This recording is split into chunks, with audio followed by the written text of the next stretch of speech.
Subscribe कीजिए movie stock को और बेल आइकन दबाएं ताकि इससे रिलेटेड कोई भी डिटेल आप मिस ना कर पाए। हेलो फ्रेंड्स, तो आज हम बात करने वाले हैं अस फिल्म की एंडिंग एक्सप्लेन के बारे में, क्योंकि ये फिल्म कंफ्यूजन से भरी हुई है और इस फिल्म को देखते वक्त आपका भी दिमाग काफी खराब हो जाता है। तो चलिए नजर डालते हैं कि ऐसी क्या कंफ्यूजन थी इस फिल्म को लेकर जो हमें फिल्म में साफ साफ समझ नहीं आई। लेकिन अब आगे बढ़ने से पहले एक स्पॉइलर अलर्ट तो बनता है, क्योंकि मैं यहाँ पर फिल्म की पूरी स्टोरी भी डिस्कस करने वाला हूँ और अगर आपने अब तक ये फिल्म नहीं देखी है तो मेरे हिसाब से आपको ये वीडियो यहीं पर रोक देनी चाहिए, वरना आपका फिल्म देखने का एक्सपीरियंस मैं पूरी तरीके से खराब कर दूंगा।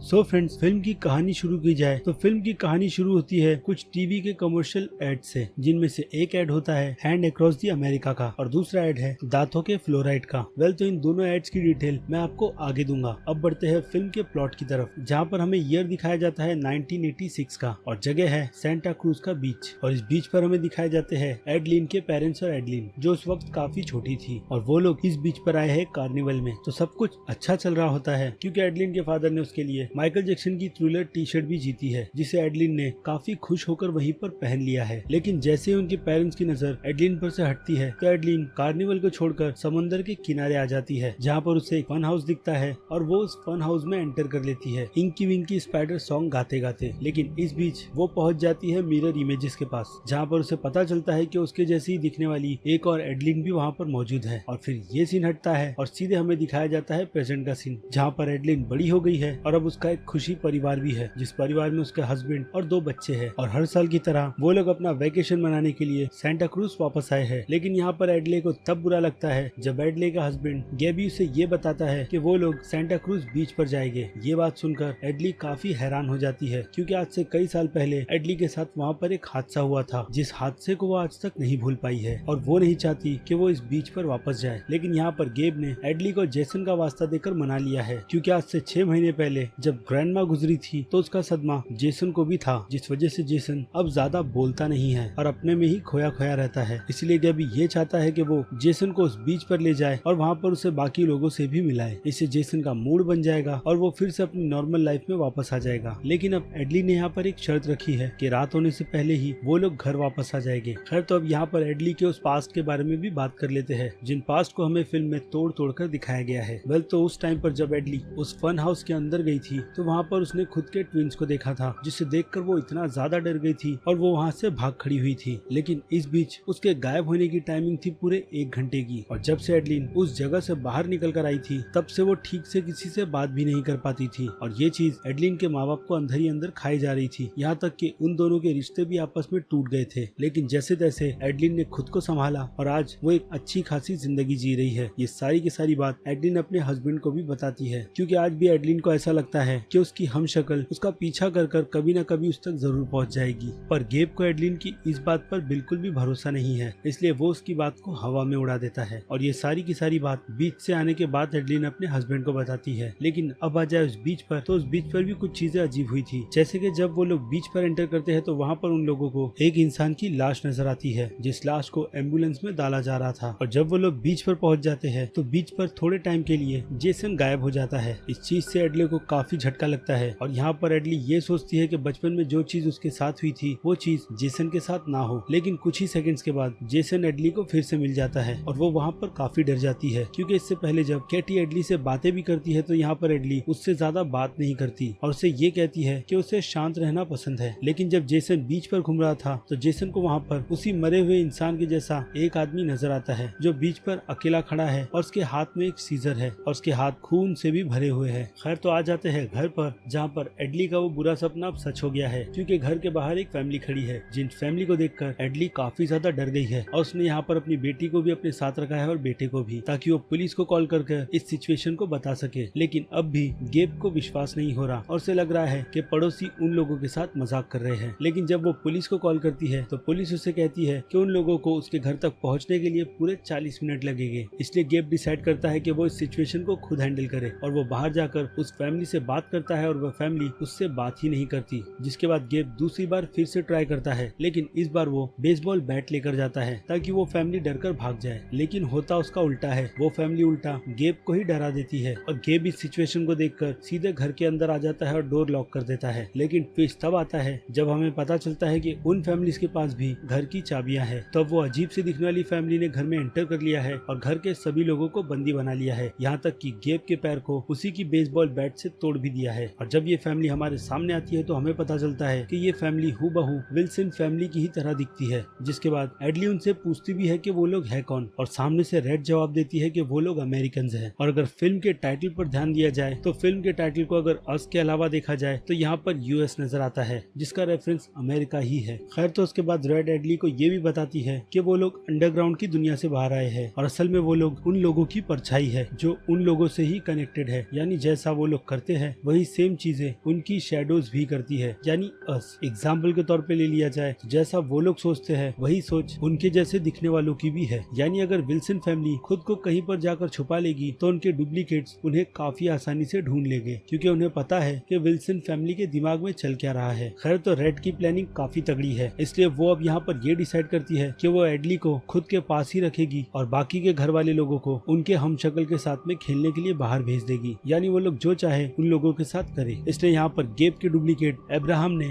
गेब को अपने हिसाब से मारने का सोचा है उसी की बोट में। लेकिन यहाँ पर अब्राहम अपने मकसद में कामयाब नहीं हो पाता है, क्योंकि गेब के पास काफी ज्यादा दिमाग है और गेब यहाँ पर अब्राहम को मारने में पूरी तरीके से कामयाब होता है अपनी उसी खटारा बोट की मोटर के अंदर डालकर। और इसी के साथ साथ हम एक और चीज नोटिस कर सकते हैं कि रेड के अलावा इस फैमिली में दूसरा और कोई भी बात नहीं करता। ये चीज काफी ज्यादा इम्पोर्टेंट है। वेल, तो उसके बाद आ जाए जोरा पर, तो जोरा को यहाँ पर उसकी डुप्लीकेट अम्बेरी ने भागने का मौका दिया है ताकि वो उसका पीछा कर कर उसे मारे। लेकिन यहाँ पर जोरा अम्बेरी के हाथों से बच जाती है, क्योंकि बीच में दूसरा शख्स आ जाता है और यहाँ पर जोरा को चांस मिल जाता है कि वो इस सिचुएशन से भागे। और दूसरी तरफ जेसन भी अपने हमशक्ल पुल्टो को चकमा देने में कामयाब हो जाता है और उसी को देखकर एडली भी वहाँ से भाग निकलती है, क्योंकि रेड पुल्टो को छुड़ाने जाती है। और अब लेक के साइड में गेब ने अपनी बोट को रेडी कर लिया है ताकि उसकी पूरी की पूरी फैमिली सही सलामत वहाँ पर पहुँच जाए। जिसके बाद वो लोग सीधे मदद के लिए पहुँचेंगे टेलर फैमिली के पास। लेकिन हमें जब टेलर फैमिली दिखाई जाती है तो वहाँ पर भी उनकी हालत काफी बुरी है, क्योंकि उनके घर में भी उनके डुप्लीकेट्स पहुँच गए हैं, जिन लोगों ने वहाँ पर पहुँचने के साथ में ही टेलर फैमिली को मौका नहीं दिया कि वो लोग इस सिचुएशन से बच सके, जबकि इस मामले में विल्सन फैमिली को मौका मिला। खैर, तो अब यहाँ पर टेलर फैमिली के कब्जे में एडली फंस गई है और अब एडली को बचाने की जिम्मेदारी उसके दोनों बच्चों ने उठाई है, क्योंकि गेब के पीछे लग गया है उसके दोस्त का हमशक्ल टैक्स,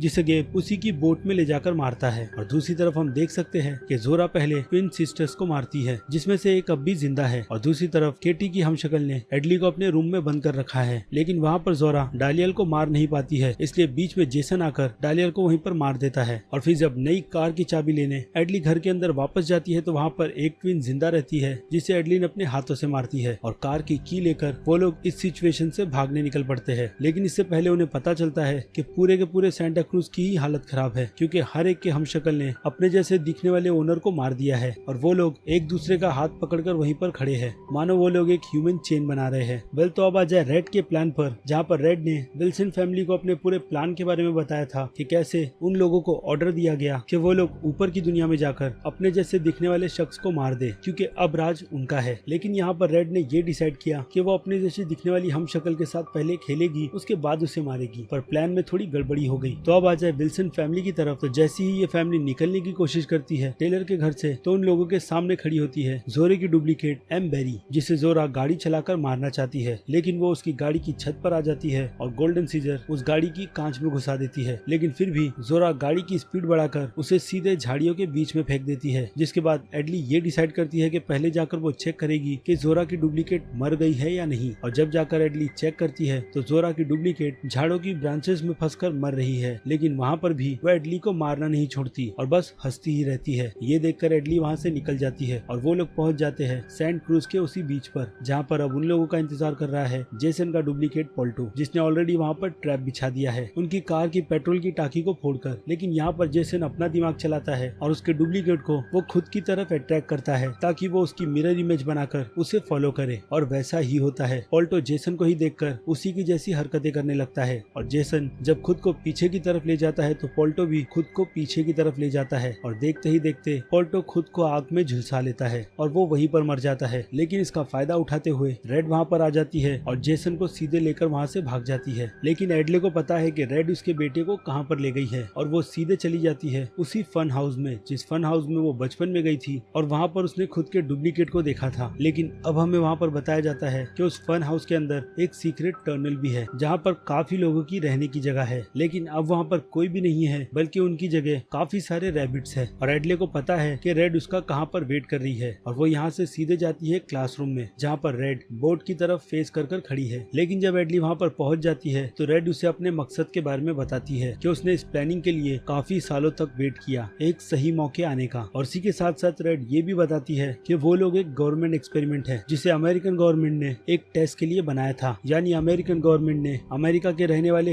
हर एक लोगों का क्लोन बनाया। लेकिन जब गवर्नमेंट को एहसास हो गया कि उन लोगों ने सिर्फ क्लोन ही बनाया है न कि उनकी आत्मा, इसीलिए इस प्रोजेक्ट को अबैंडन कर दिया गया ताकि किसी को भी इसके बारे में पता न लगे। और ये सारे के सारे क्लोन्स सर्वाइव उन रैबिट्स को खाकर करते थे, लेकिन पहले रैबिट्स को यहाँ पर एक्सपेरिमेंट के लिए ही रखा गया था। और जब ये एक्सपेरिमेंट पास हो गया तब इस एक्सपेरिमेंट को टेस्ट किया गया इंसानों पर और उसमें भी ये फॉर्मूला काम कर गया। खैर, लेकिन एक चीज समझ नहीं आई कि यहाँ पर डायरेक्टर ने ये तो एक्सप्लेन नहीं किया है कि जब जो शख्स सेंटा क्रूज में रह रहा था वो जब सेंटा क्रूज छोड़कर चला जाता तो फिर उनके क्लोन्स इस टनल से दूसरे टनल में कैसे जाते थे, क्योंकि फिल्म में ऐसा ही दिखाया गया है कि जो हरकत आम इंसान ऊपर की दुनिया में कर रहे हैं वैसी ही सेम हरकत नीचे की दुनिया में रह रहे क्लोन्स भी कर रहे हैं। लेकिन फर्क थोड़ा अलग है, जैसे कि ऊपर की दुनिया वाले लोग खाने में अच्छी अच्छी चीजें खा रहे हैं तो अंडरग्राउंड के लोग खाने में सिर्फ और सिर्फ रैबिट्स ही खाते हैं और गिफ्ट की जगह उन्हें मिलती है सीजर्स, लाल कपड़े और ग्लोव्स। और जो अलग अलग टनल्स की बात मैंने की है उसकी डिटेल भी फिल्म के स्टार्ट के एड में दिखाई जाती है कि अमेरिका में अंडरग्राउंड टनल काफी सारी है, इसका दावा किया गया है, लेकिन खोज अब तक किसी ने भी नहीं की है। खैर, तो अब गवर्नमेंट के प्रोजेक्ट को अबैंडन कर देने के बाद उन क्लोन्स के पास दूसरे और कोई काम बचे ही नहीं थे। लेकिन फिर ईयर 1986 में रेड को एक उम्मीद की किरण नजर आई, तब जब रेड को ये महसूस हुआ कि उसकी क्लोन एडलेन एक स्टेट परफॉर्म्स कर रही है बैले का और अंडरग्राउंड की दुनिया में रेड भी उसकी कॉपी करने लगी। ये देखकर अंडरग्राउंड के सभी लोग ये मानने लगे कि रेड उन सभी से काफी ज्यादा अलग है और इसी के चलते उन लोगों ने रेड को अपना लीडर बनाया। और आगे चलकर रेड ने ही उन सबके दिमाग में डी टेडर का प्लान डाला, यानी ऊपर की दुनिया में जाकर खुद के जैसे दिखने वाले शख्स को मारना। वेल, तो उसके बाद हमें दिखाया जाता है एडली और रेड के बीच एक जबरदस्त फाइट होती है, जिस फाइट के दौरान एडलिन अपनी हमशक्ल को मारने में कामयाब होती है और यहाँ तक कि वो अपने बेटे जेसन को भी ढूंढ लेती है और फिर से अपनी फैमिली के पास पहुंच जाती है। जिसके बाद वो लोग एक एम्बुलेंस में बैठकर सेंट क्रूज सिटी को छोड़कर निकलते हैं। लेकिन इस बीच जेसन का बर्ताव थोड़ा अजीब है, क्योंकि वो अपनी माँ की तरफ बस देखते ही जा रहा है। ऐसा लगता है कि यहाँ पर जेसन को कुछ चीजें पता चल गई है और इसी का एहसास शायद एडलिन को भी हो गया है, क्योंकि इसके बाद हमें दिखाया जाता है फिल्म का एक बड़ा ट्विस्ट, जहाँ पर ईयर फिर से आ गया है 1986 का और एडलिन यहाँ पर छोटी है और अब भी उस फन हाउस के अंदर है जहाँ पर उसे उसकी डुप्लीकेट मिली थी, जिन डुप्लीकेट्स को पूरी फिल्म में टेडर्स के नाम से बुलाया जाता है। वेल, तो यहाँ पर उस टाइम पर असली एडलिन को रेड ने पकड़ लिया था और वो उसे उसके साथ अंडरग्राउंड की दुनिया में ले गई थी, जहाँ पर रेड ने एडलिन की आइडेंटिटी अपना ली थी। यहाँ तक कि रेड ने असली एडलिन की ट्रेलर की उस टी शर्ट को भी पहन लिया था, ताकि जब वो बाहर जाकर अपने माता पिता को मिले तो वो लोग उसे देखकर शक न करें। और इसी रीजन की वजह से नकली एडलिन बाहर की दुनिया में काफी चुप चुप रहने लगी थी, क्योंकि उसे वहाँ पर बोलना ही नहीं आता था और ऊपर की दुनिया में जाने के बाद उसे सारी चीजें फिर से स्टार्ट करनी पड़ी थी। और इन सब में डुप्लीकेट एडलिन का साथ असली एडलिन की माँ ने दिया था, उसे सब कुछ बोलना और पढ़ना सिखाकर, जिसके बाद वो अपनी लाइफ काफी हंसी खुशी जीने लगी बाहर। नकली एडलिन ने अपनी पसंद से शादी की, जबकि बात करें अंडरग्राउंड में फंसी असली एडलिन की तो उसे यहाँ पर जबरदस्ती एब्राहम से शादी करनी पड़ी और ना चाहते हुए उसे बच्चे भी पैदा करने पड़े। और इन्हीं सब का बदला निकालने के लिए नीचे फंसी असली एडलिन ने एक बड़ा प्लान बनाया, जिस प्लान में उसने अंडरग्राउंड के सभी लोगों को अपना साथ देने के लिए कहा और वो सभी लोग उसका साथ देने के लिए रेडी हो गए, क्योंकि वो उनकी दुनिया में एक अनोखी थी। यहाँ तक कि एडलिन अंडरग्राउंड की दुनिया में बात भी कर सकती थी। वेल, तो इतना सब कुछ हो गया है, लेकिन जेसन को उससे कुछ भी फर्क नहीं पड़ता, इसलिए वो अपने चेहरे को चुबैका के मास्क से ढक लेता है ताकि उसका डर लोगों को नजर न आए। और ये फिल्म हमें विल्सन फैमिली की ट्रेवल करती हुई एम्बुलेंस दिखाई जाती है, जिस एम्बुलेंस की रूफ पर हमें पर नंबर लिखा हुआ है 1111 और यही नंबर हमें जेसन के बेडरूम में भी नजर आता है। जब एडलिन वहाँ पर अपने बेटे को सुलाने के लिए आती है तब घड़ी में बज रहे होते हैं 11:11 और घड़ी उसी टाइम पर आकर रुक जाती है, जिसके बाद टेडर्स उन लोगों पर हमला करते हैं। और यही नहीं, इस नंबर का रेफरेंस हमें फिल्म के स्टार्ट में भी दिखाया गया, फिल्म के इस सीन पर, जहाँ पर जब छोटी एडली उस फन हाउस की तरफ जा रही थी तब वहाँ पर हमें एक आदमी नजर आया था, जिस शख्स के हाथ में एक कार्डबोर्ड था और उस पर लिखा हुआ था जेरामाया 1111। तो चलिए अब सॉल्व करते हैं इस 11 9/11 की पहेली को। और ये जेरामाया है क्या? वेल, तो असल में जेरामाया शब्द है बुक ऑफ जेरामाया का, और असल में ये नाम है एक प्रॉफिट का, जिन्हें गॉड की तरफ से एक आदेश दिया गया था, जिस आदेश को उन्होंने अपनी उसी जेरामाया की बुक में लिखा था। और वो आदेश कुछ इस तरीके के थे जहाँ पर गॉड ने ये कहा था कि मैं उन लोगों पर महामारी लाऊंगा जो लोग इससे भाग नहीं पाएंगे, और वो लोग मदद के लिए भी चिल्लाएंगे तो मैं उनकी मदद नहीं करूंगा। वेल, तो अगर आपको इस रेफरेंस का मतलब नहीं समझ आया है तो मैं आपको यहाँ पर काफी आसान शब्द में इसका मतलब समझा देता हूँ कि असल में यहाँ पर बात किसकी की जा रही है। वेल, यहाँ पर बात उन लोगों की जा रही है जो लोग ये भूल गए हैं कि उनकी बैक हिस्ट्री है क्या, और वो लोग कहाँ से आए थे, और वो लोग किस धर्म से बिलोंग करते हैं। यानी अगर देखा जाए तो ये शब्द उन मतलबी लोगों के लिए ही है जो लोग अपनी जिंदगी अपने रूल और अपने हिसाब से जीना चाहते हैं, जिसमें वो लोग कोई भी दखल अंदाजी दूसरे लोगों की बिल्कुल भी नहीं चाहते, खास करके उन लोगों की जो बातें धर्म की करते हैं। और फिल्म में भी ऐसा हाल सभी के साथ होता है जो लोग ऊपर की दुनिया में रहते हैं, खास करके सैन क्रूज के लोग, जहाँ पर उनके चिल्लाने पर भी कोई उनकी मदद करने नहीं आता। और दूसरी तरफ ये रूल लागू होता है एडली के लिए, क्योंकि उसने अपने पास को अपने ही सीने में दबा कर रखा है कि उसने कैसे बचपन में अपनी जगह स्विच की थी, और किसी को भी इसके बारे में उसने कुछ भी नहीं बताया था। और वही चीज उसे याद दिलाने के लिए रेड अपनी पूरी के पूरी आर्मी लेकर आई है, ताकि वो एडली के साथ साथ सैन क्रूज में रह रहे लोगों को मार दे जो अपनी जिंदगी काफी आराम से जी रहे हैं। और रेड ने जो डांस की एक्सप्लेनेशन की थी कि उसे एक दिन एक रोशनी दिखाई दी, जिस रोशनी में उसने खुद ही को डांस करते हुए सोचा। जी हाँ, और इसी के बाद असली एडलिन को यह आइडिया हो गया कि उसे आगे अब कैसे बढ़ना है। और जो चीज उसने देखी है वो उसकी जिंदगी का एक पास था, जिसके बाद उसे जो भी चीजें याद थी जब वो बाहर की दुनिया में रह रही थी, तो वो उन्हीं सभी चीजों को पकड़कर चलती थी, ताकि इससे वो लोगों को इंस्पायर कर सके। जैसे कि हॉलोवीन फिल्म देखकर उसे सभी के कॉस्ट्यूम की याद आई कि सभी लोग नीचे की दुनिया में रह रहे कॉस्ट्यूम कैसे पहनेंगे। उसके बाद सीजर का रेफरेंस उसे नाइटमेयर ऑन एमिल स्ट्रीट से मिला था, और ग्लॉस का रेफरेंस डेफिनेटली माइकल जैक्सन के सॉन्ग थ्रिलर से। और उसके बाद आ जाए हैंड अक्रॉस द अमेरिका के एड पर, तो उस एड में हमें ये बताने की कोशिश की गई थी कि 1986 में अमेरिका ने एक चैरिटी इवेंट बनाया था, जिस इवेंट से वो गरीबों की मदद करना चाहते थे। और इसी के चलते लोग एक दूसरे का हाथ पकड़कर कुछ टाइम तक खड़े थे, जिनकी संख्या शायद मिलियन के ऊपर थी। और इसी एड को